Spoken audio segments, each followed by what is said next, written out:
Well, we know there's going to be some people just complaining and griping about, oh, no, that's not the conference. No, that's not the conference.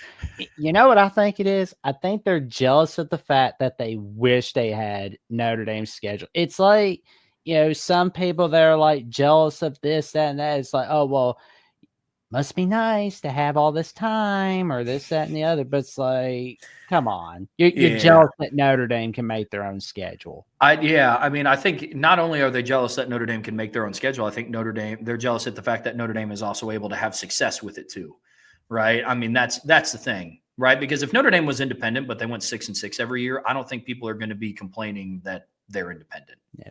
You know what I mean?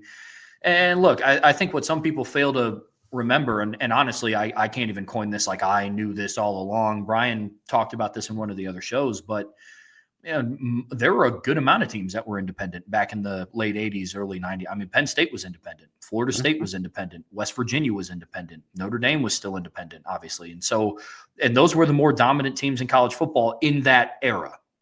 And so I think Notre Dame they've been able to continue with it. They've stayed successful. And now, obviously, in the world of NIL and the transfer portal, and now it's very open how much money teams are making when they keep advancing in the playoffs. I think now there's this stigma of like, well, Notre Dame gets it all to themselves. It's like, yes, they were independent. Who would they split it with?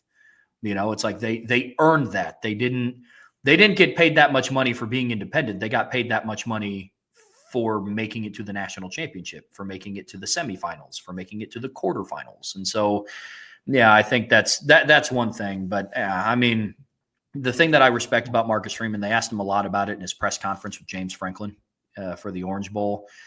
And he's just a football guy, honestly, at the end of the day. He was like, look, I like that we're independent. Pete Bravacqua, their athletic director, likes that they're independent. But if the day ever comes that Notre Dame is forced to join a conference, Marcus Freeman's answer is like, then I'll prepare the team to play a conference schedule. Like there is no, I mean, he's like, look, there's things that are handled that are above my pay grade. I am hired and paid to coach this football team. And that's against any opponent. That's against any conference. And that's, again, it's just why you love guys like Marcus Freeman is he doesn't get too hung up in the stuff that he has no control over, but he has control over the success of his football team. So that's why you love the guy. And unlike Brian Kelly, Marcus Freeman controls his emotions very well. He doesn't, he lets logic take over. He doesn't go by emotion. That's what I like about Marcus Freeman. And, the people that are complaining about like Notre Dame being independent, they've also like, there's been like a few others that have like called for.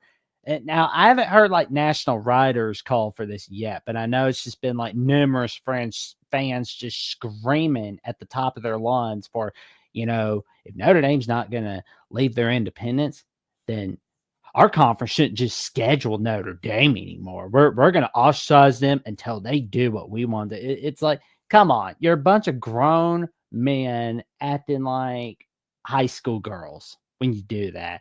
Oh, I'm going to ostracize this person until they give in. Yeah, that just makes me like the stance even more.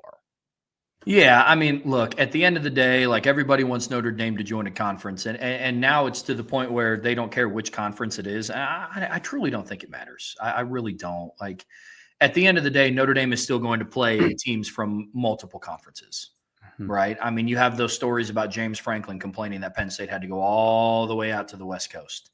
And it's like, hey, man, I hate to break it to you. One, the Big Ten made the decision to add a team like USC. Notre Dame travels out to the West Coast at least once a year, every single year, when they play USC or Stanford to finish their season. So now you just get a glimpse of what Notre Dame players and coaches do on a year-to-year basis.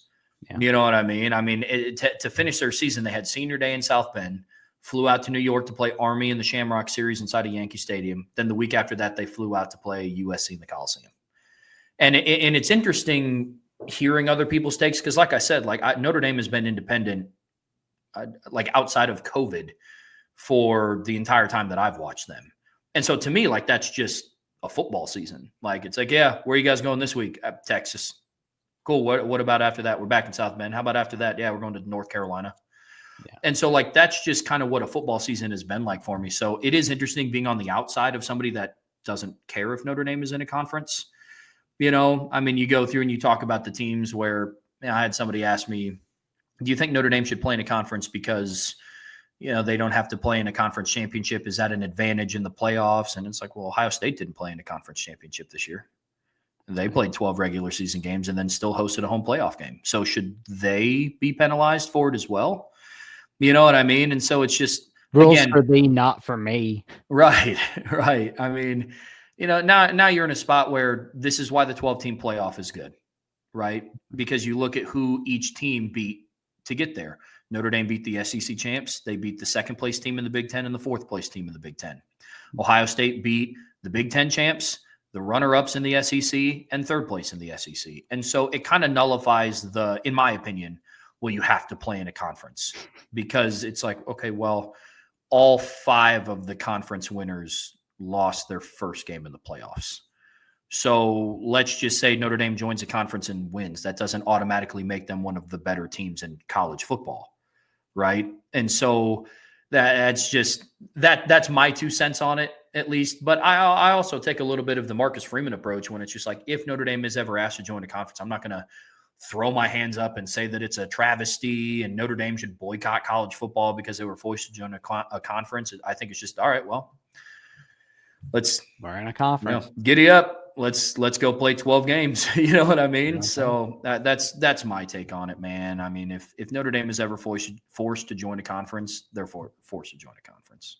I mean, if they are, I'm thinking that they could leave the ACC and other sports. Like if we see, like, say, Florida State, Clemson, be like, you know what, we're leaving the ACC. I'm not saying it'll happen now, but I'm thinking like many years down the road, because I think the SEC is going to try to get the 20 teams before the Big Ten does. And yeah.